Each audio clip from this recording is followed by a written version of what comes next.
Hello, good afternoon, good evening, good morning, depending on where you are in the world. My name is Jamie Messina. I am very excited, as always, to be with you here today.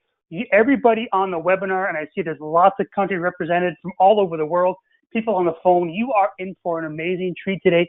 Fresh back from a 2-week tour in Europe, doing amazing events and hosting and sharing what this opportunity NHT Global is doing for countless people around the world. Dan Catto is going to share with us and share that energy with us as to what this opportunity is doing, why this is the next trillion-dollar industry. So for those of you on the webinar, please, please, please make sure you have pen and paper handy, because there's going to be some major nuggets of information that you are going to want to use to share with your teams, to share with people you're sharing this business with, and of course, to be able to learn from. So without further ado, I'm going to turn the call over to my good friend, Mr. Dan Catto. The call is all yours. Jamie, thank you. Thanks for that great introduction. Appreciate that. And appreciate all that you've done for us as a partnership here with our business around the world. And I know you just got back from the UK, and they're pretty excited about our business, our opportunity, certainly our industry and our products and all that we have to offer.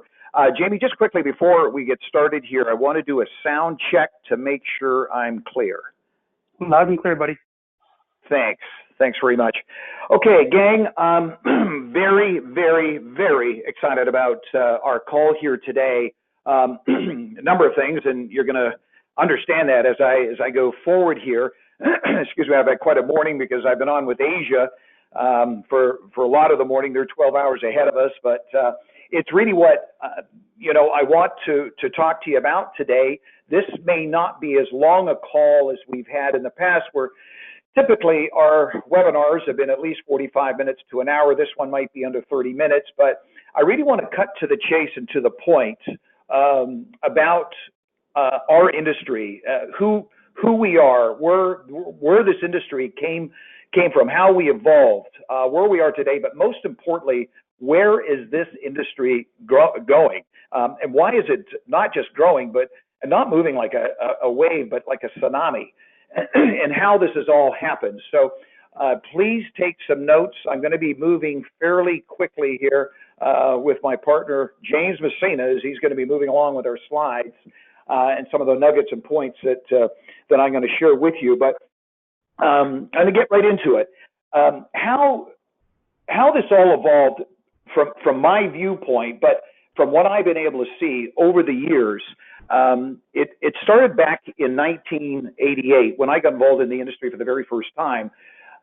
When I saw the industry, gang, I did not understand it. I had all of the preconceived misconceptions on this industry. Didn't understand it, didn't know it. If you say that our industry, one of the direct sales, direct marketing, network marketing, multi-level marketing, MLM, which has evolved into, and we're going to be talking about this as we move along here over the next few minutes. But when I couldn't spell MLM, frontwards or backwards, did not get it or understand it. I had come from a corporate background. I'd spent 10 years in the corporate world. I'd spent 2 years in private business. I did not understand this industry. I lost it all back in 1988. And saying losing it all, I was losing really virtually everything. I'd lost my job with a company. It was spun out by a U.S. parent. I went into business for myself. That went under after a couple of years. Went into bankruptcy. Had to move back in with my parents. I was on government assistance. My wife had left me. My health was leaving me. I was not at a good point in my life, and I was in my early 30s at that time, but I'd had a corporate background, a business background, and a business background in terms of owning your own business. So when I saw this industry, I had come from a very traditional background in being an employer and in being an employee. And again, having all of the misunderstood misconceptions on this industry. I thought this industry was illegal, thought it was a pyramid. I thought only the person at the top made the most money. All of this stuff that has been out there in terms of scrutiny over the years, this is kind of what I thought it was, and I understood 30 years ago, but again, not understanding it. But here's what was kind of happening in my world. First of all, I was broke. And I remember 30 years ago, June 1988. This is the anniversary, my 30th year anniversary of being involved in this industry. I remember reading that the average millionaire goes broke 2.5 times before he makes it. Well, that made me feel pretty good because I was certainly right on track. But I also read a quote by Arthur Schopenhauer, the great German philosopher. But 150 years ago, he said every truth goes through 3 phases. First, it's ridiculed, then it's opposed, then it's served as self-evident.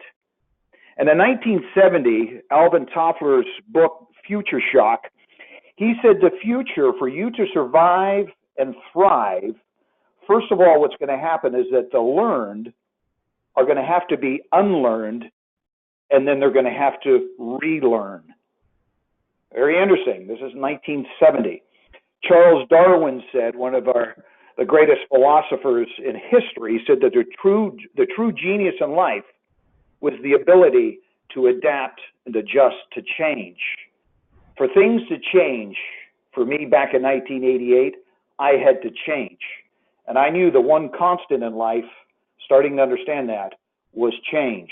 Well, I got involved in the industry in 1988, not understanding what was going on, but I did meet some very young people that were younger than myself, and I was in my early 30s, and they were in their 20s, and they were living a life in a world that I just couldn't understand, but I got that if they could do it, I could do it. They were earning a 7-figure residual income, not having to work. I had to figure this thing out. So I got involved in 1988, but in 1989, I read a book by Paul Zane Pilsner called Unlimited Wealth.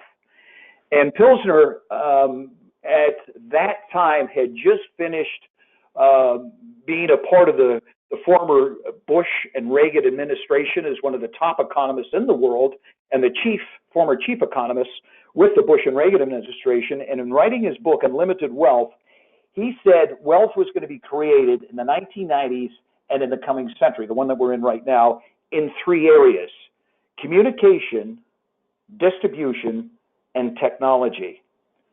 Was he right? He was dead on. In 1994, Bill Gates' book, The Road Ahead, The Future of Microsoft, he predicted in that book that everyone in the 21st century in the world would have eventually, ultimately, inevitably, a computer in their home.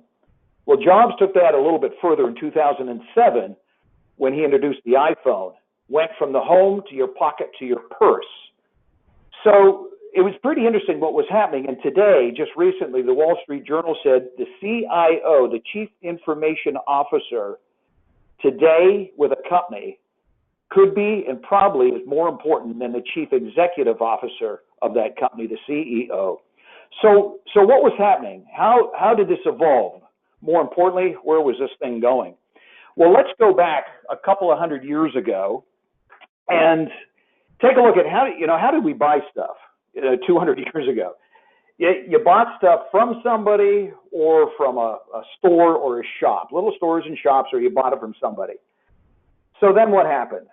About 50 years later, which is around 150 years ago, department stores came into play in North America and over in Europe. It started in North America.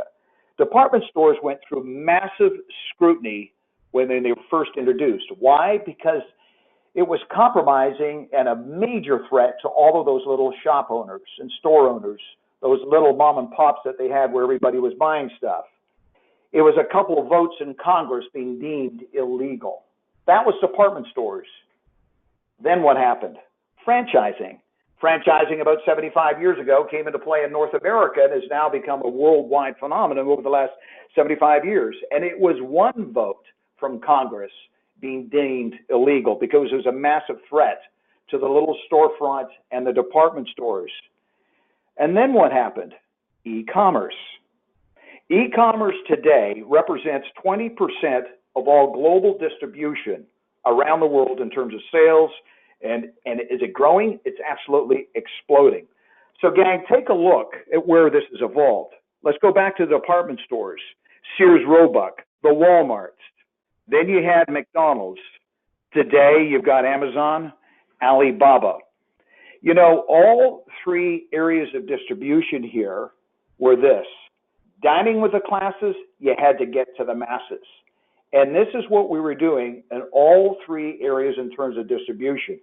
Well, just recently, this was maybe about 12 years ago, Thomas Friedman's book, The World is Flat. In his book, he's talking about the emerging markets in China. And if your business model currently today, when he wrote the book, or in the future, in terms of your business model, if it doesn't have China in it or the emerging markets in your business model, you could be left behind. And if you take a look at what Peter Diamandis and Stephen Kotler's book, In Abundance, in their book In Abundance, he talks about a farmer in Kenya today has access to more information than the President of the United States did 25 years ago. And gang, just 20 minutes before I got onto this webinar, I'll give you an idea of what's happening just in our world in terms of our business, just in mine, and this is what's happening in our industry. I just got on my WeChat coming through, no, pardon me, on my WhatsApp, and I'm not even that tech savvy as a lot of my people know, but it come through on my WhatsApp. One of my distributors that I have in Finland had just done a meeting in Tanzania in Africa to a sold-out congregation which was done in a church of about 150 distributors and customers that were purchasing, acquiring product, and getting involved in our business in Tanzania. So this is happening around the world in our industry, literally at our fingertips, where products are being sold and people are getting involved in our industry and getting involved in our business. Now, over 30 years ago, this is maybe 31 years ago, I had a conversation with a distributor, a lead distributor, top distributor in our industry that I didn't quite understand. I won't say the name of the company that he was involved in at that time, but just for all due respect in terms of names of companies, but the name of that company started with an A and ended with a Y, but he was a top distributor with them. I didn't understand, certainly the industry, as I shared with you, I didn't understand what he was doing, but he was earning a seven-figure income 31 years ago. That I kind of understood, but I didn't know anybody. I didn't know any millionaires. I didn't know anybody who was earning that kind of an income. We're having a little business chat, and he, was very calm about his seven-figure income, but what he said he was most excited about was the new product they introduced. And I said, what was that? And he said, toilet paper. I said, why are you so excited about that? He said, well, my income went up over $10,000 a month when they introduced toilet paper. I didn't get it then, but I understood it, and I understand it today. Traditional business today that we kind of understand, like McDonald's, when McDonald's introduced McChicken and McPizza years ago, within 30 days, they became the largest distributor of chicken and pizza in North America, outselling all of the competition combined. They weren't in the pizza business. They weren't in the chicken business. They were in the distribution business. So understanding, going back to what I was sharing with you at the outset of our webinar here, in Paul Zane Pilsner's book, Unlimited Wealth, communication, technology, and distribution were the areas that wealth was going to be created in the coming years and certainly in this century. So what is happening? Let's take a look at Paul Zane Pilsner's latest book. His latest book, The Next Trillion, is this industry.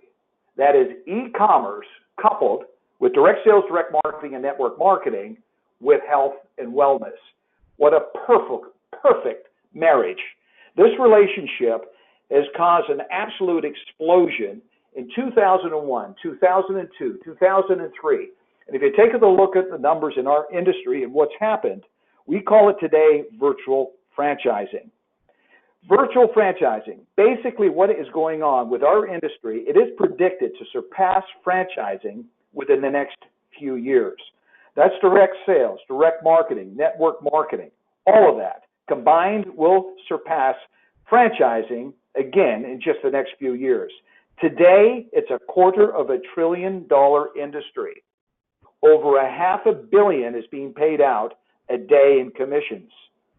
The top income earners in our industry, when I got involved, were around $300,000 a month. Today, it's over $1 million a week, and they predict in the next few years, it'll eclipse $1 million a day in terms of commissions. It's a fact. The Direct Sellers Association just released this. Last year, 82% of the women in North America that earn a six-figure income or earn a seven-figure income earn it in this industry. That's called a clue. So for all of these millionaire maidens, they don't marry for money. They go where the money is, then they fall in love. What is so cool about this industry and what's going on is that it's not local, it's not regional, it's global. We're reaching now 7 billion people. But gang, it's bigger than that. And this is what it is. What is happening here is that it's addressing the social, economic, and gender inequality that's plaguing the world today. Really what's happening now is that everybody has a shot. Give you an idea, the fastest growing market today, this was a fact by the Direct Sellers Association, the DSA, the fastest growing market today in the world is Africa. The largest democracy and fastest growing middle class in the world is India. A third of China is online. Another two-thirds to come, but it's coming. And China, in terms of our business, is absolutely exploding. All a part of what Friedman had talked about in his book, The World is Flat. Everyone is having a shot. Doesn't matter what country you're from. It doesn't matter the size, the age, your sex. Doesn't matter where you're coming from. It's where you want to go, what's inside of you, and the price you're prepared to pay. But how fast does that happen? We'll talk about that more just in a second. So when you see all of this and what is happening, the most successful reps, distributors, and leaders that we have in our industry around the world, again, gang, they're not men, they're women. What else is happening? Well, let's take a look at this, and let's take a look at traditional business. As I said, this was going to be a shorter call today. This is going to be a faster call, quicker call, and I just wanted to go over this with you. But if you take a look at traditional business today, somebody is going into a franchise, someone who is starting up and starting their own business, versus working for someone, because the dream for so many people is to be in business for themselves and be their own boss. But what is it like for the average person who wants to start up their own business? Well, let's take a look at it. If we can, Jamie's bringing up this for you. If you take a look at traditional business and franchising to the left, my background was traditional business. I was in the corporate world, owned and operated my own importing company. My partner, Joe Garcia, had a franchise. So between him and I, we've got over 30 years now, 60 years in terms of combined full-time experience in this industry. Our background was traditional business and franchising. This is what's happening in virtual franchising, this industry that we're talking about in terms of what happens when you get started. Now, if you take a look at traditional business and franchising, look at the column down the middle. It says, first of all, is it for the masses? Traditional business and franchising, it isn't for the masses. Virtual franchising is absolutely for the masses. In terms of startup costs, what does it cost you when you go into business for yourself or start up in a franchise? Well, most cases, it's going to cost you tens of thousands of dollars, in a lot of cases, hundreds of thousands. A Class A, A1 franchise today in North America is going to cost you several $100,000. If you want one of those premier franchises, like a McDonald's, you're looking at several $1 million in terms of startup costs. What does it cost you in a virtual franchise? To the right there, just a few $100. Take a look at the ongoing overhead and expenses that you've got. To the left, which is your business, traditional business and franchising, it's a lot and it's going to be ongoing. Virtual franchising, it's very little. In most cases, it's a few $100s a month in terms of ongoing overhead. Any employees? Traditional business? Oh yeah, tons. If you've got a McDonald's franchise, you're going to have a building full of teenagers. You leave your home with your kids, you're going to have a building full of teenagers. In virtual franchising, virtually no employees. What about time? Business Week just a couple of years ago said that the average person who's starting up in a franchise of running a business today in their own business is putting in somewhere between 40 to 80 hours a week. In some cases, some of them are putting in over 100 hours a week. My 2 years when I owned and operated my own business, and Garcia would tell you the same thing when he had his franchise, we were putting in over 80 hours a week. In a virtual franchise, you virtually make your own time. I know my wife, she, after just a few years, she got to see what it was like in terms of time. Someone asked her, so Robin, my wife's first name here, gang, asked her, so when do you get up in the morning? She says, when I finish sleeping. You make your own time here. How about as an asset? Yes, traditional business and a franchise can be an asset. In virtual franchising, for the most part, it's an appreciating asset. The coming months and the coming years, your asset will appreciate and becoming more in terms of value. How about residual income? What we're talking about in terms of residual income is this. In traditional business, franchising or your regular traditional business, we call it active income. You work, you get paid. You stop working, you stop getting paid. And in a lot of cases, if you stop working, your business will implode and crash. In virtual franchising, residual income, not overnight, but over time, is you'll have this income, this residual income, that will pay you while you're not working. My partner, Mr. Garcia, has got a famous story about his wife waking up one day with him, and Joe had said to her, you know, Margaret, we make more money while we're asleep than we do when we're awake, and she told him to go back to sleep. And that is a true quote and story. Let's go along here. Can you sell it and will it? In not all situations in a traditional business or a franchise. In virtual franchising, absolutely. Are there tax advantages? Huge tax advantages that you've got in virtual franchising. And yes, in traditional business you do, but they're limited. You've got greater tax advantages in your own virtual franchise that you work from home. In terms of leverage, it's limited in the traditional business, massive in the virtual franchising. And what I mean by massive, it's global. You've got the corporate support of a company or a corporation that is working for you in terms of distribution, in terms of a lot of marketing, in terms of a lot of the employees and the staffing. They do it at their end. And there's so much more in terms of leverage. How about your territory and your market? In traditional business, it's local and regional. And in virtual franchising, it's global. What about the future? Traditional business and franchising, gang, it's flat. And virtual franchising, it's absolutely exploding. So if this at all is making sense to any of you, for what has happened for so many of us here and my partner, I got to understand this industry 30 years ago. But back in 2001, my partner and I were part of a launch of a company that was private at the time that eventually went public, that today trades on the NASDAQ. Most scrutinized, NASDAQ is probably the most scrutinized index in the world today. And Fortune 100 has just ranked us in the last 3 years. Well, 3 years ago, we were number 2. But basically the fastest growing publicly traded company in the world, moving products that are not hamburgers, shoes, or clothing, but products that have got Nobel Prize winning research behind it, and has an e-commerce business model that is now being taught at the finest universities in the Far East, the universities of Guangzhou, Shanghai, and Guangzhou. So, you know, I've always said that there's 3 types of people. There's people that'll make things happen. There's people that'll watch things happen. Then there's the others that'll wonder what the heck has happened.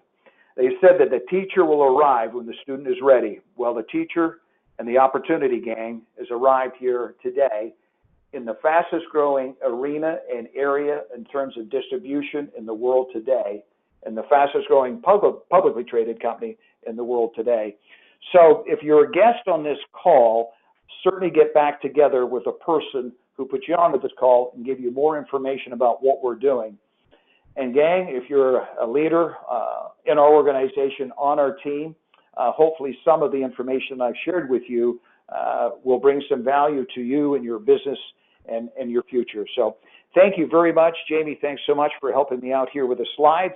Gang, have a great day, have a great weekend, and a wonderful future here with NHD. Bye, everybody.